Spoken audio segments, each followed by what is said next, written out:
একটা কাজের সময় যদি মেয়েটাকে হাতের কাছে পাই, সারাদিন কেবল এ বাগান ও বাগান করে বেড়াবে। দিন দিন ঢ্যাঙা মেয়ে হচ্ছে আর বাদরামি বাড়ছে। ইলাচুরি, সকাল সকাল এমন গলাবাজি করছিস কেন লো? গলাবাজি করবো না তো কি করবো শুনি? মেয়েটাকে দুটো কথা বলতে দাও না। এই তোমার আশকারা পেয়ে ননির আজ এই দশা। একদম আমার দিদি ভাইকে কিচ্ছুটি বলবি না। দিদি ভাই আমার খুব কষ্টে মানুষ হচ্ছে, ওকে ঠিক মতো দুটো খেতেও দিতে পারিনি আমরা। তাই বলে কি অমন বেয়ারা হবে? কি করেছে কি শুনি? সারাদিন পড়ে পড়ে আমার দিদি ভাইয়ের সাথে এমন করিস কেন তুই জয়া? সাধে কি আর এমন করি? আমার অনাথ মেয়েটা কোথাও গেলেই দেখো না তোমার বৌমা কত কথা শোনায় আমাকে।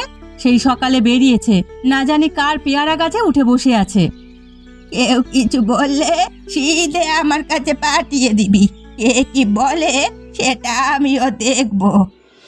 হ্যাঁ, তোমাদের সেই জমিদারি এখন আর নেই গো পিসি, যে লোকে তোমাকে মান্যি করে চলবে। ঘটে এখন কেবল সিকি পয়সা ছাড়া আর কিছুই নেই, যে মানুষ আমাদের সামনে চুপ মেরে থাকবে। সরল মেয়ে, আমি অভাবে থাকলেও এই রায়বাড়ির একমাত্র মালিক। আমাকে কথা শোনাতে এলে জ্বালা আছে। এখনই শাকগুলো রাখ দেখি, দুপুরে রান্না করে দিস। ও কি কচু শাক তুমি কোথায় পেলে? যে তাই পেয়েছি পেয়েছি, সে নিয়ে তোর কেন এত মাথা ব্যথা বল দেখিনি। নিতাইয়ের মা দিয়েছে। আচ্ছা, রান্না করে দেবক্ষণ, তুমি ঘরে গিয়ে বিশ্রাম নাও। আমি বরং ননিকে খুঁজে আনি, এলে একসাথে খেতে দেব তোমাদের। সকালে খালি পেটে মেয়েটা যে কোথায় গেল। দিন নেই রাত নেই, এ বাড়িতেই আমাকে থাকতে হয়। আর ওদিকে বুড়িটা এক আশ্রিতা নিয়ে আরামে মহলে থাকে। কত করে বললাম বুড়িকে এখানে রেখে আমরা ও বাড়ি যাই, চলো। এ শোনে আমার কথা। হ্যাঁ, কে রে? কে দৌড়ে যায় আমার উঠোন দিয়ে? আমি গো কইরি, আমি ননি। ও ননি, আমি তো সেটাই ভাবছি। এমন চোরের মতো আর কেই বা দৌড়ে যাবে ননি ছাড়া? আজ আবার কার গাছের ফল চুরি করে পালিয়েছিস? তোর কোচরে কি রে? বল, তোর কোচরে কি? ঠিক যা ভেবেছিলাম, আমার গাছের পেয়ারা চুরি করেছিস। হ্যাঁ, সে দিন নেই রাত নেই, ফলগুলো একটু বড় হবার উপায় নেই। গেছো মেয়ে ছেলে, ফল চুরি করে নিয়ে যাস। আজ তোর একদিন কি আমার একদিন। ওকে রমাদি, আমার মেয়ের গায়ে হাত তুলছো কেন? কিছু বলার থাকে তো আমাকে বলো। চোরের মায়ের বড় গলা। বলি, গাছে একটা ভালো ফল হতে পারে না তোর মেয়ের জ্বালায়। সারা বাগানের একটা ফল আর রাখলো নে। ও ছোট মানুষ, ও কি আর এত কিছু বোঝে নাকি? আর দুটো ফলই না হয় পেরেছে, ফলে তো আর কারোর নাম লেখা নেই। আমার বাগানের ফল, তাতে আবার নাম লেখা নেই বলতে এসেছিস? লজ্জা করে না? তোদের যার বাড়ি থাকিস তারই ভাইপোর ক্ষতি করিস। যে ভাইপোর বউ বৃদ্ধ পিসি শাশুড়ি সেবা করতে হবে বলে আলাদা বাড়িতে থাকতে চায়, লজ্জা তো তার করবে। আমি আশ্রিত মানুষ, আমার লজ্জা লেগে আর কি হবে? কথায় আছে ছাল নেই কুত্তার নাম বাঘা। ভালোই ভালোই মেয়েকে বোঝা জয়া, এখনো সময় আছে। না হলে এই কুলটা মেয়ের জন্য মান সম্মান খোয়াবি, এই বলে দিলাম। সে আমার মেয়েকে আমি বলে রাখবো খন, তোমাকে এত বুদ্ধি আমায় দিতে হবে না। চলে আয় ননি, যাবার আগে পেয়ারাগুলো ফেলে আয়।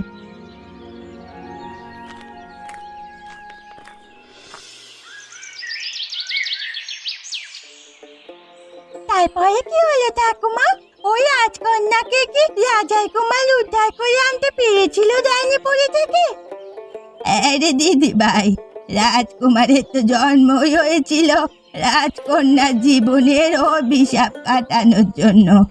উপরওয়ালার কাছে প্রার্থনা করি তোর জীবনেও যেন এমন একটা রাজার কুমার আসে। কিছু বলো না ঠাকুমা, আমি তো এখনো অনেক ছোট, আমার জন্য আবার কে আসবে? জীবনে তোর মা অনেক কষ্ট করেছে। তোর জন্মের পরেই তোর বাবা মুখ অব্দি দেখেনি। মেয়ে হয়েছে বলে তোকে আর তোর মাকে রেখেই সে পালিয়েছে। মাকে কষ্ট দিস না দিদি ভাই। আমি বড় হয়ে তোমার আর মায়ের দায়িত্ব নেব। তুমি দেখো, মা অনেক কষ্ট করে আমাদের জন্য। আমি পড়াশোনা করে অনেক বড় হব, আর মাকে কোনো কাজ করতে দেব না। খুড়ি, আরে ও খুড়ি, বাড়ি আছো নাকি? আরে বিমল যে, তাই বিকাল বেলায় কি মনে করে? এই দেখো, প্রতিবার এলেই সেই এক কথা বলো। কি মনে এসেছি সেটা বুঝি না বাবা। তুমি কি আমার মাসি লাগো নাকি পিসি লাগো যে তোমার খোঁজ খবর নিতে আসবো আমি? এত পাড়ার খবর না পেরে কি কইতে এসেছিস সোজাসুজি বল দেখি।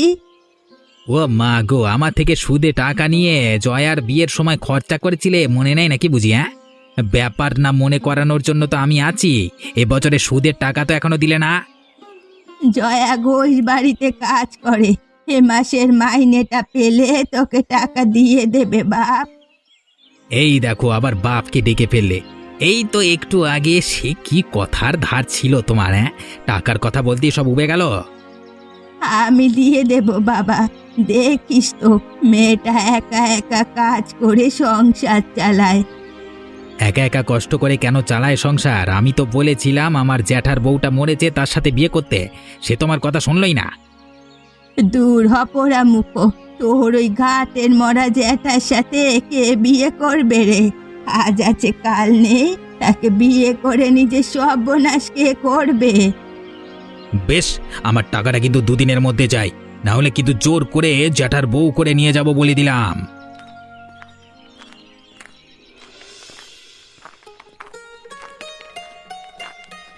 কে কে যায় এই রাস্তায়? আমি গো হারান দাদা। তাই বিকেলবেলা এইদিকে কোথায় গিয়েছিলিস রে বিমল? গিয়েছিলাম তোমার পিসির কাছে। জয়াকে বিয়ে দেওয়ার সময় আমার জ্যাঠার থেকে সুদে টাকা নিয়েছিল, এখনো দেবার নাম নেই। তা কি বললো পিসি? কি আবার বলবে, জানো না তোমার পিসির ব্যাপারে? ভাঙবে তবু মজ কাবে না। এত করে বললাম জয়াকে আমার জ্যাঠার সাথে বিয়ে দিয়ে দাও, তাহলে সব টাকা শোধ হয়ে যাবে। সে মোটেই শুনলো না আমার কথা। জয়া কেন তো জ্যাঠার সাথে বিয়ে করবে? তো জ্যাঠার কি বিয়ের বয়স আছে এখন? হ্যাঁ, আজকে বাদে কালকে মরলে মেয়েটার কি হবে তখন? এখন বুঝি ভারী সুখে আছে? আরে সেই তো লোকের বাড়ি কাজ করে খায়, তার থেকে আমাদের বাড়ি থাকলে তো আর অন্তত কাজ করতে হতো না। মেয়েটাকে নিয়ে যেভাবে আছে সুখে আছে, এখন ওর মন না সায় দিলে আর বিয়ের দরকার নেই। মেয়েটাকে মানুষ করতে পারলেই জয়ার জীবন সার্থক। এখন কত টাকা হয়েছে বল দেখি আমায়। কত আবার? সুদে আসলে 30 টাকা হয়েছে। এই কটা টাকার জন্য রোজ রোজ বাড়ি এসে ঝামেলা কেন করিস? হ্যাঁ, আমাকে বললি তো আমি দিয়ে দিতাম। ও মা, তুমি আমাকে টাকা শোধ করে দেবে নাকি? সে কি আর আমি জানি তোমাকে বললে টাকা পাবো? এই নে তোর টাকা, সুদ সমেত আসল সব শোধ। আর এ বাড়ির চৌকাঠ মারাবি না। হ্যাঁ, এ বাড়ির চৌকাঠ মারাতে আমার বই গেছে, নিহাত কটা টাকা পাই বলে।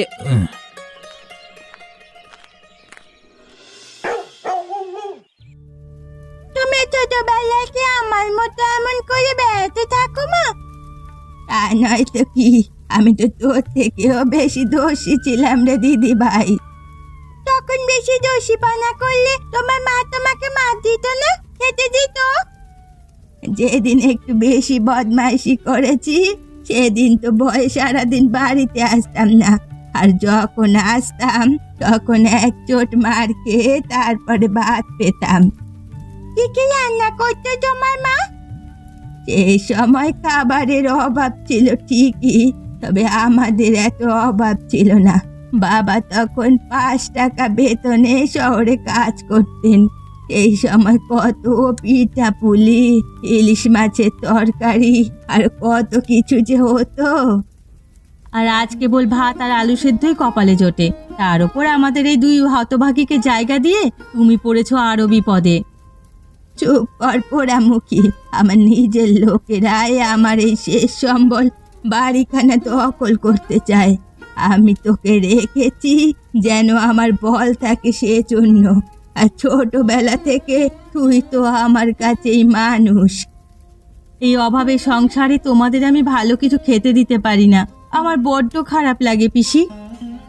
ওসব কোনো ব্যাপার নয়, অভাব কি আর সারা জীবন থাকে নাকি? অভাব হলো অতিথির মতো, আজ আমার ঘরে তো কাল আরেক ঘরে যাবে, একখানে স্থায়ী হয়ে থাকে না অভাব। মা, ও মা, আজকে কি রান্না করেছো গো? ঠাকুমার মুখে ইলিশের কথা শুনে আমারও বড্ড ইলিশ খেতে মন চাইছে। কচুর শাক রান্না করেছি রে মা, আর সাথে একটু কচু বাটা। ইলিশ মাছ কোথায় পাবো রে মা? আমরা যে গরিব মানুষ। তুই চিন্তা করিস না দিদি ভাই, এবার নগেনের থেকে ধানের টাকাটা পেলে তোকে ইলিশ কিনে খাওয়াতে বলবো। সে খেয়েও পরে, এখন রাতের খাবার খেয়ে নাও দেখি তোমরা। দুজনে আবার কোথায় গেল কে জানে, দুটো পেটে পড়তে দুজনে পাড়ায় হাঁটা দিয়েছে। বললাম একটু ভাত ঘুম দিয়ে তবে বের হও, এ শোনে আমার কথা। জয়া, রে ও জয়া, বাড়িতে আছিস নাকি? আরে দাদা তুমি, তা কি মনে করে? আগে পিসি কোথায় আছে বল দেখি। পিসি তো ননিকে নিয়ে ও পাড়ায় হাঁটতে গেছে, কিছু বলবি নাকি? হ্যাঁ রে, পিসিকে বলিস না আমি বিমলের টাকা শোধ করে দিয়েছি, আর জ্বালাবে না ওই টাকার জন্য তোদেরকে। তুমি আবার শুধু শুধু কেন এসব করতে গেলে দাদা? দাদা বলে ডেকেছিস, আর দাদার দায়িত্ব পালন করব না তা কি করে হয় রে বোন? এখন এই বাজারগুলো নে দেখি। এগুলো আমি নিতে পারবো না দাদা, পিসি জানতে পারলে আমাকে বকবে। তুমি তো জানোই পিসির রাগ। রাগ করবে না, তুই কিছু একটা বলে দিস, বলিস মাইনে পেয়ে বাজার করে এনেছিস, ব্যাস। এই গয়া বুঝি এতই কাঙাল হয়েছে যে তার দেওয়া বাজার খাবে মাইনের নাম করে? কি ভেবেছিস তোরা আমায়? পিসি তুমি শুধু শুধু ভুল বুঝছো, আমি তো তোমার ভালোর জন্যই বাজার করে দিতে এসেছি। বিপদে আপদে আমি ছাড়া তোমার কি আছে বলো তো? আমার কাউকে লাগবে না, মরলে মুখাগ্নি করার জন্য কারো প্রয়োজন হবে না আমার। যে ছেলে আমার অমতে বিয়ে করতে পারে তা থেকে আমার কিছু চাওয়ার নেই। দেখো পিসি, একটা ভুলের জন্য আজকে এত বছর ধরে আমাকে শাস্তি দিচ্ছ, শেষে আমি মানলাম। তাই বলে তোমাদের বিপদে আমি আসবো না তা কি করে হয়? তোকে আসতে কে বলেছে বাপু? এখন বাজার দিয়ে যাবি, একটু বাদে তোর বউ শুনতে পেলে সারা গা করবে। গিন্নি জানে না আমি বাজার নিয়ে এসেছি যে। এখন আর রাগ করো না পিসি। তোর বাজার আমি রাখতে পারবো না, তুই বরং এগুলো নিয়ে তোর বউকে দে যা। এই বাজার রাখলে আমি অন্ন অবধি গ্রহণ করব না। বেশ, আমি তবে চলে যাচ্ছি।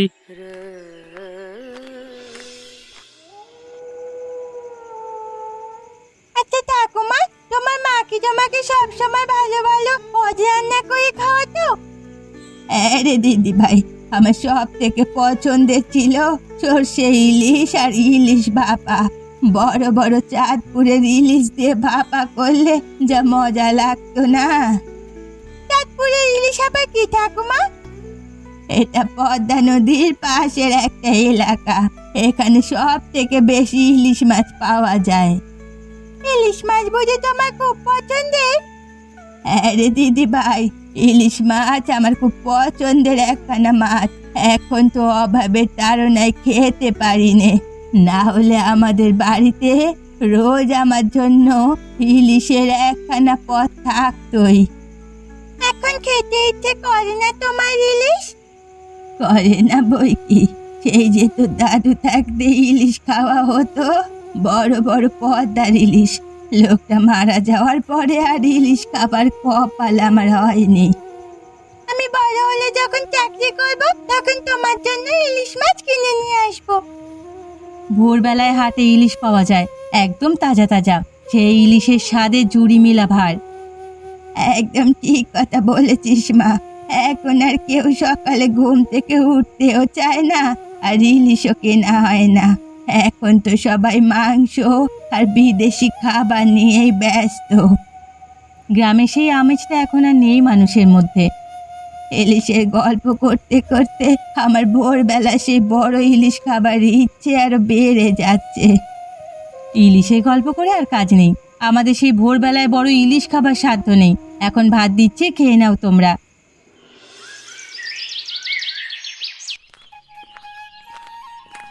এই সকাল সকাল হাঁটতে আমার বেশ ভালো লাগে। সকালে ঘুম থেকে উঠে হাঁটলে শরীরটাও ভালো থাকে। বয়স তো আর কম হলো না, এখন যদি একটু হাঁটাহাঁটি করলে বেশ শরীরটা ভালো থাকে। ওটা জয়া না? এই জয়া, কোথায় যাচ্ছিস? আরে হারান দাদা, তুমি এত সকালে কোথায় যাচ্ছ? আমি তো হাঁটতে বেরিয়েছি। সারাদিন আড়তে বসে থেকে কোমর ব্যথা হয়ে যায়, তাই সকাল হলেই একটু হাঁটতে বের হই। এটা ভালো অভ্যাস করেছো। এই বয়সে একটু হাঁটাহাঁটি করলে শরীর আর মন দুটোই চাঙ্গা থাকবে। গয়া পিসি আমাকে সকল ভালো অভ্যেস করিয়েছে। পিসি যে কেন আমার সাথে এমনও রাগ করে আছে, পিসির জন্য আমার বড্ড মায়া হয়। ভালো মন্দ কিছু রান্না হলে পিসিকে রেখে যেতে রেখে খেতে আমার মন সায় দেয় না। পিসিও তোমাকে বড্ড ভালোবাসে গো দাদা, শুধু বৌদির জন্য রাগ করে আছে। বৌদি সারাদিন যে বাড়ি ভাগ নিয়ে পড়ে থাকে। কি করব বল, তোর বৌদি রাগ হলেও ভেতরে ভেতরে নরম আছে রে, কিন্তু ওর এই খিটখিটে মেজাজের জন্য আমার হয়েছে যত জ্বালা। কাল রাতে পিসি আমাদের ছেলেবেলার গল্প করছিল। ভোরবেলায় যে পিসে মশাই বড় বড় ইলিশ এনে দিত, সেই গল্প তোমার মনে আছে দাদা? সেসব স্মৃতি কি আর ভোলা যায়? মাছের মাথা নিয়ে আমাদের মাঝে সে কি গন্ডগোল। পিসি অনেক দিন হলো হাটের ভোরবেলা সে ইলিশ মাছ খায় না, আমিও কিনে দিতে পারি না। আচ্ছা, কাল আমি ভোরবেলা একটা বড় দেখে ইলিশ কিনে দিয়ে আসবো ক্ষণ। হ্যাঁ, পিসি জানলে নেবে না। সে আমি তোকে শিখিয়ে দেবো ক্ষণ। এখন আসি রে।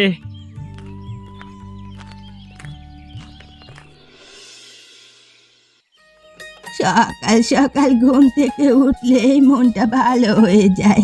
সকালের এই ফুরফুরে হাওয়া শরীরে লাগলেই যেন মনটা ভালো হয়ে যায়। কি, এটা কি? দেখে তো মনে হচ্ছে ইলিশ মাছ, কিন্তু এখানে ইলিশ মাছ কে রেখে গেল? জয়া, ও জয়া, একবার শুনে যা দেখিনি। কি হয়েছে পিসি? এই কাক ভোরে আমায় ঘুম থেকে ডাকলে কেন? দেখ তো, এই ভোরবেলা এত বড় একটা ইলিশ মাছকে রেখে গেল এখানে। তাই তো, এখানে ইলিশ মাছ কে রেখে যাবে গো? তবে যে রেখে গেছে ভালোই করেছে। তোমার তো মনটা আনচান আনচান করছিল ইলিশ মাছ খাবার জন্যে। কান্নাকার ইলিশ মাছ খেয়ে ফেলতে তো আর পারি না। কেউ যেহেতু এখানে রেখে গেছে, তাহলে তোমার জন্যই রেখে গেছে। এত কিছু না ভেবে ইলিশটা দিয়ে সর্ষে ইলিশ আর ইলিশ ভাপা করে ফেলো আজ পিসি। হ্যাঁ, আমার খুব আনন্দ লাগছে। কতদিন বাদে ইলিশ খাবো আমরা। রাগ তোর আনন্দ, কান্নাকার ইলিশ, আমি ওটা খেতে পারবো না। তাহলে কি করবে এটা? তুই বরং রাস্তায় গিয়ে একবার খোঁজ নিয়ে আয়, দেখ কেউ ভুল করে ফেলে গেল কিনা। যার মাছ তাকে তো ফেরত দিতে হবে। তাই বলে এই মাছটা তুমি ফেরত দিয়ে দেবে? যা এলো পোড়ামুখী, যার তার জিনিস তো আমরা খেতে পারি না। কারো বাড়িতে মেহমান আসবে বলেও তো কিনতে পারে, সেটা আমরা খেয়ে ফেললে কেমন দেখায়। এখন আমি কোথায় গিয়ে ইলিশ দাতার খোঁজ করব বলো তো? আর ইলিশ দাতার খোঁজ করতে হবে না পিসি, আমি তোমার জন্য ভোরবেলায় হাটে গিয়ে সবচেয়ে বড় ইলিশটা কিনে এনেছি। ও তুই, আমিও তো তাই বলি। আমার বাড়ির দরজায় কে ইলিশ রেখে যাবে? আমার মনে আগে থেকেই সন্দেহ লেগেছে। আমি তো তোমার ভাইপো নয় গো পিসি, আমাকে তো নিজের ছেলে মানতে তুমি, তাহলে আজকে কেন এত রাগ আমার উপর? সেটা তুই ভালো করেই জানিস। সেদিন বিয়ে বাড়িতে এত অতিথির সামনে আমাদের নাক কেটে তুই রমাকে বিয়ে করে এনেছিলি। তার জন্য কনে পক্ষের বাড়ি থেকে আমাদের কি অপমানটাই না সহ্য করতে হয়েছিল। আমি মানছি আমার ভুল হয়েছে পিসি, কিন্তু আর কতকাল আমাদের তুমি দূরে দূরে রাখবে? বয়স হয়েছে, এখন তো আমাদের মেয়েটাকেও বিয়ে দিয়ে দিয়েছি। তোর মেয়ের বিয়ের সময় যদি তোর মেয়ে এমন কাণ্ড করতো, তাহলে তুই কি করতিস সেটা বল আমায়। যেটা হয়েছে সেটা কি আর শুধরানো যাবে বলো পিসি? আমি বলি কি, এবারে তুমি হারান্দা আর বৌদিকে মেনে নাও। আর কতদিন রাগ করে থাকবে বলো? আমিও সেটাই বলি পিসি, আমাদের একটা সুযোগ অন্তত দাও। যত ভুল করেছি সব আমরা শুধরে নেব। ও, তাহলে সব জল বেঁধে এসেছিস তাই তো? আমি কিছু শুনতে চাচ্ছি না। এই ইলিশ মাছ নিয়ে তোরা চলে যা। কি ভেবেছিস এই ইলিশের লোভ দেখি আমাকে বশ করবি? না গো পিসি, আমি তো জানতাম না ও এখানে এসেছে। আজ কদিন ধরে বড্ড মনটা আনচান করছে তোমার সাথে কথা বলার জন্য। তাই ভাবলাম এই ভোরে কেউ দেখার আগে একা এসে তোমার কাছে ক্ষমা চেয়ে যাই। আর কত পর করে রাখবে আমাদের পিসি? এবারে তো আমাদের ক্ষমা করো। আমি রোজ তোমার হাতের খাবার মনে করে আর ঠিক মতো খেতে পারি না। তোমাদের রেখে কর্তা মুখে ভাত তুলতে পারে না, আর তার এই অবস্থা দেখে আমারও গলা দিয়ে ভাত নামে না। নিজের ছেলে হলে কি আর এমন রাগ করে থাকতে পারতে?